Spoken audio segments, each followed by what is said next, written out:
Good morning, brothers and sisters. Good morning. God bless you. Uh, I would like to thank you for those of you who subscribe to my page, for those of you who are watching the videos and sharing them. God bless you. God bless you. I really appreciate you and thank you for your participation. I would like to talk today about uh, the ways a sexual encounter can kill a person. I would like to start by a weapon that I saw being used in the Democratic Republic of the Congo. We've had a wave of pastors who were caught in sexual situations that were really, really bad for the ministry.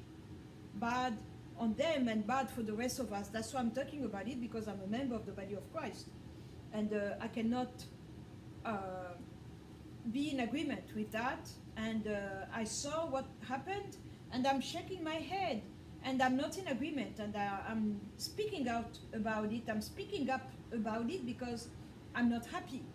And I'm talking about these sororities. We all heard about brotherhood and sororities, but in the occult context. And those are real, and unfortunately, I haven't heard many pastors talking about it. I think it's because many pastors are not called by God. They love the Lord, they go to Bible college, they graduate, and they start serving, okay? But they are not equipped by the Holy Spirit, because there is such a thing as someone who was called by the Holy Spirit and equipped by the Holy Spirit, and you recognize them by their fruit. I see those who are only taking care of the social side of the gospel of Christ. We need them. I'm not belittling them by any means. I'm just observing the panoply of pastors, from A to Z. We have those that rebuke demons, that they are working on a spiritual level, operating at that dimension. And then you have others, they will give you food or health care, they will have a health seminar or things like that. Or go visit prisoners. We need them too. We need them. I'm just stating out the facts. I'm not saying that this one is better than that one. But I'm seeing that there are satanic tools or satanic agents that are sent to go attack those who are not equipped by the Holy Spirit. And those are the first one to fall, because you will have a woman that is really gorgeous, drop dead gorgeous, that will follow the pastor, that will expose herself, and they will end up having a sexual encounter with the pastor. And that's not good, because those kind of people, because they are sent, they will, as soon as you finish your act, you go back home, they go back home, but they go with your life, they go with your substance. And when they go back to the one who sent them, they will couple themselves with that person, and that person have access to your anointing, to your life, and to what we call anointing, but they call it chi, or life force. And your ministry goes down.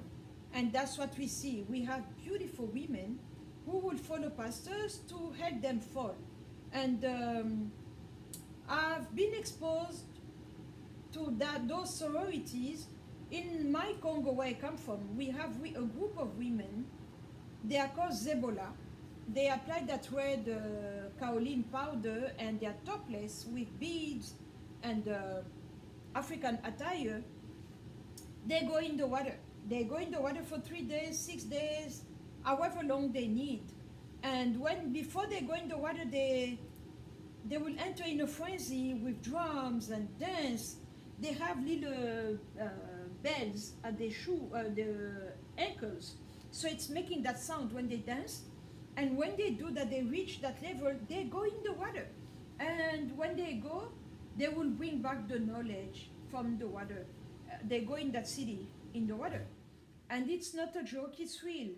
And in those groups, they don't take men, they only take women. But we have the masculine side also, that only takes men, they will not let women come in. So that's the first one. And the second one is that I had to pray with a sister from my country who had many issues. And her name meant wound.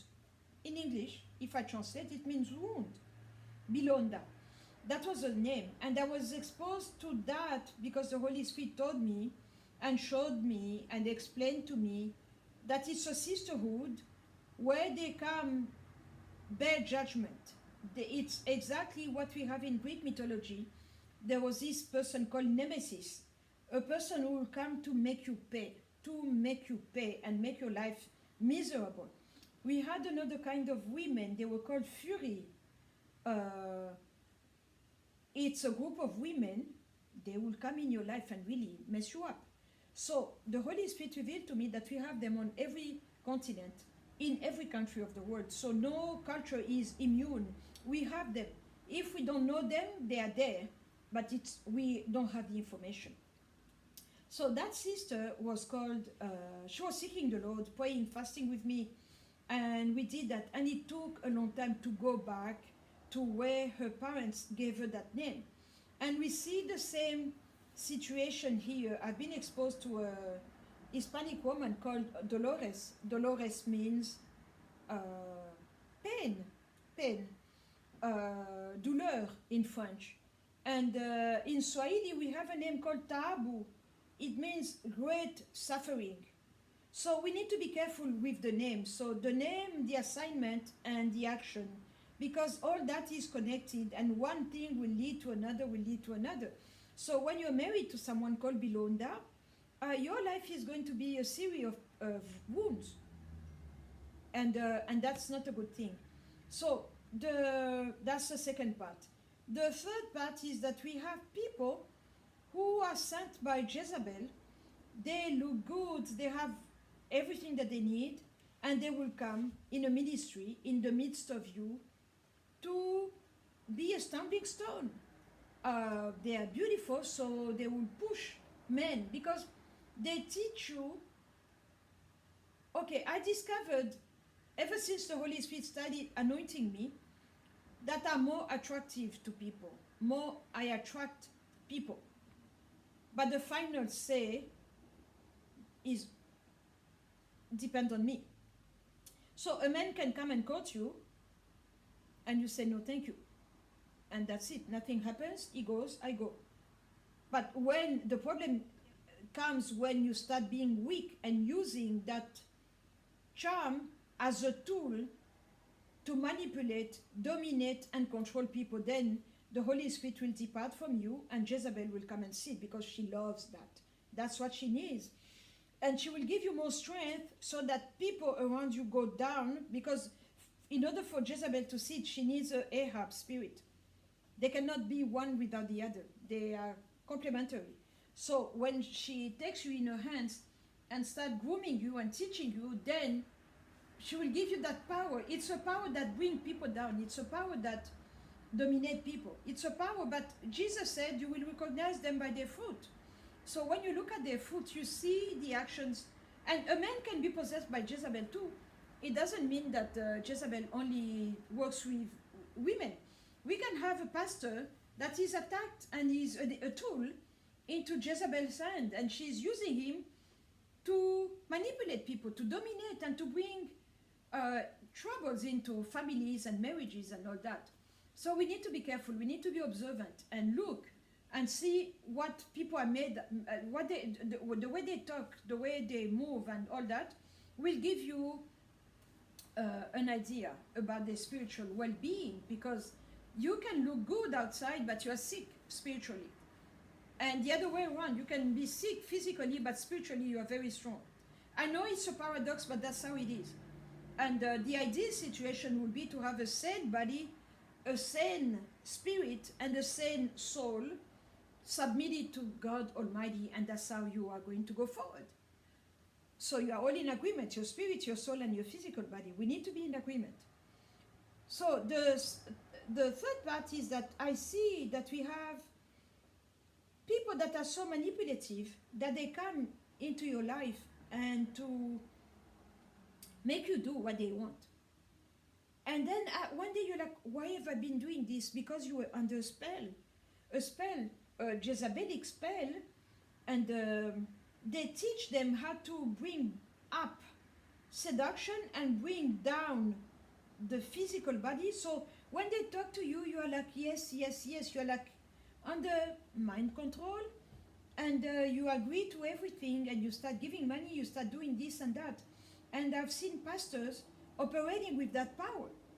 And another way is that you can go in a cemetery in the spiritual realm and you purchase a spirit that will help you do that. And they will do that for you, and in exchange, you pay them. So, speaking of cemetery, I've had to pray with people who were sold by someone from the family, sold to a human spirit, a person who is living and alive and well, but every so often they come in your life to have sex with you. That's what we call husband of the night or wife of the night. They drain you of your life, your spiritual life, and you look old and they look perky and young. And then also they can go in a cemetery, ask to a dead person for a certain power, but in exchange they marry the dead person to you and they are paid the dowry as we would have it for a regular marriage. So you're married to a dead person, excuse me, and that dead person will bring death into your life. Your things will go down, your life will go downhill, and things will die. And that was the case with the sister I was talking about, I was alluding to earlier. Her clothes will just tear up. Her phone will fall and break. The car will break down. We need to call a towing truck. We need to do this. So you had a spirit of destruction that was there to make her life miserable. But her life was called Bilonda. So it's a series of issues, of problems that come in your life. And really, you cry every day, you pray, you call out the Lord and say, Lord, what's going on? But it's not the Lord's fault. It's your family. First of all, they gave you a bad name. And second of all, they sold you. And that was the situation. So I lived that situation firsthand. That's why I'm talking about it. Because I saw, and it's really, those are not the kind of prayer that you do in one day and the problem is solved. It takes a commitment. You need to persevere in your prayer life and to be dedicated in order for you to destroy those kind of evil. But the victory is there. The Holy Spirit is the only one that I know can do that. So that's the third part. The fourth part is that we have people who are so strong that they pray to their God and they have the power to come and curse a person. I didn't do anything bad to you, but because I'm weak and you're stronger, you come and put your curse on me. Or you are so strong that you come and your spirit is really a roaring spirit, but for the dark side, you come curse a whole neighborhood, a whole zip code, or a whole family, or even a whole province, or a whole continent. I've seen that. And you curse the people just because you are stronger and they are weaker, or they are living in sin and the Holy Spirit is not there with his kind hand to protect them. So I've seen that too also. And those kind of situations, you have people come and rape you randomly in your sleep. And when they do that, they drain you of your youth. They drain you of your life. You're just sluggish and tired, and it takes you like, okay, I need to wake up, I'm about to wake up. Things are going very slowly in your life. It's a sign of that something is not right, but in you, not the physical body, but the spiritual body, and it has an impact on the physical body. And also, we have people who are, just because of one sexual encounter, and that person was so strong in the spirit that they are here, you are here, and they build a bridge, and they drain you of your life power, your energy. So your light is going smaller and dimmer, and they are shiny and brighter and brighter. And that's a very, that's a problem that I've seen with many people. And then now we have Hollywood, where you have beautiful actors. We have the music industry.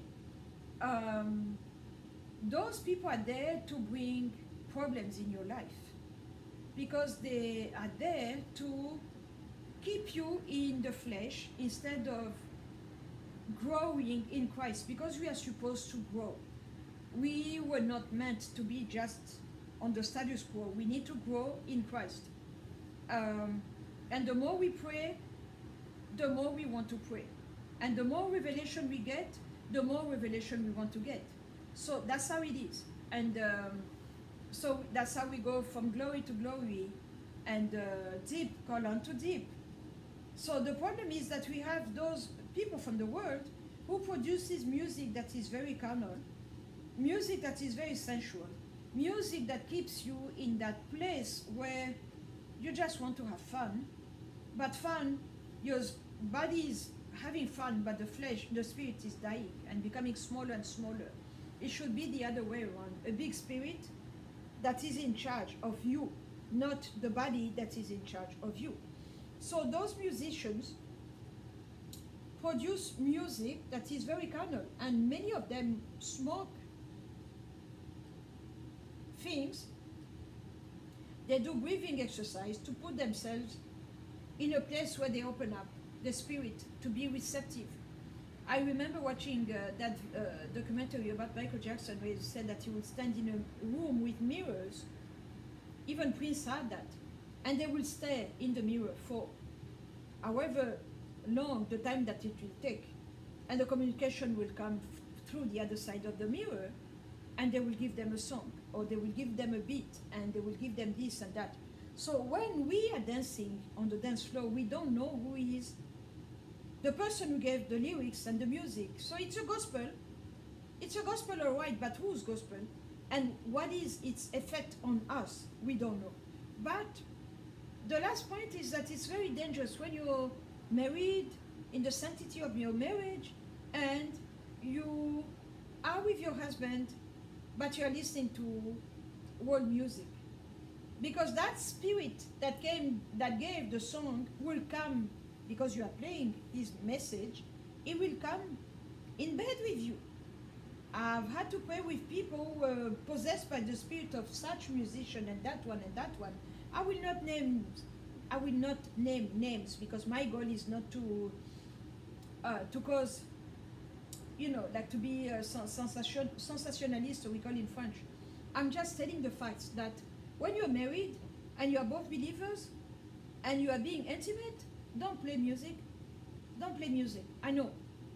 But because the world taught us that we need music. We need to smoke weed, we need to have a glass of wine, a glass of whatever to relax, to let your hair down, and then to be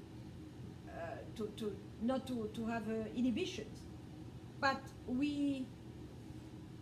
what are we doing to ourselves? Because in the world we are trained to do that. When we watch a movie, the music, they lower the light, candles, incense, some drugs, and then we go in bed.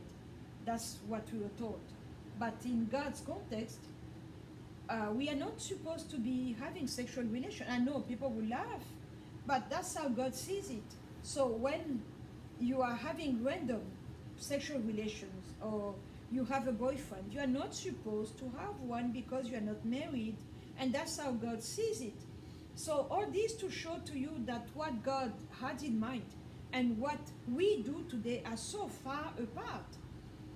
So are we going to go with the world? Are we going to go with God? But the consequences are not good on ourselves. The consequences are very bad because they keep us down. And now when the Holy Spirit comes in our lives, we are like, oh, he's so demanding. Why do I have to fast? Why do I have to pray? Why do I have to do this? We start whining, and because we are not used to it. It's like I take you, I put you in a boot camp, and I say you need to train like a Marines. You're going to say, no, I just want to sit up with my feet up and watch with my remote control and watch a good movie. That's what I want to do. So we've lost our edge. We've lost for those who even have sword, the sword is dull like a butter knife, not a sword to cut off necks. So that's what we have become. We are wimpy, we are tired, we are sickly, and we cannot fight, and we do not know how to fight. But that's what, these are tools that are sexual, they are carnal, and they are used to bring us down or even to kill us. Because you can die if you do not pay attention, because so many pastors are not equipped by the Holy Spirit. That's why they do the social side of the gospel. They don't have the growing side of the gospel. And I'm not saying that they're any less than, but I'm just telling the fact we are different. And it's very interesting, but we need to be mindful. We need to be careful, because sex can be used to kill you. Sex can be used to bring you down or to close, to make you blind. I cannot tell you how many times in 1 week do I see people fighting, coming to try to steal what I have. It's unbelievable. So my question is, how many people have built their wealth and the life that they had just with the blessing coming from God? Many people steal things from people. They are not theirs, they are stealing them. I discovered that, and it's a reality. I'm going to talk about it even more. Thank you very much. God bless you.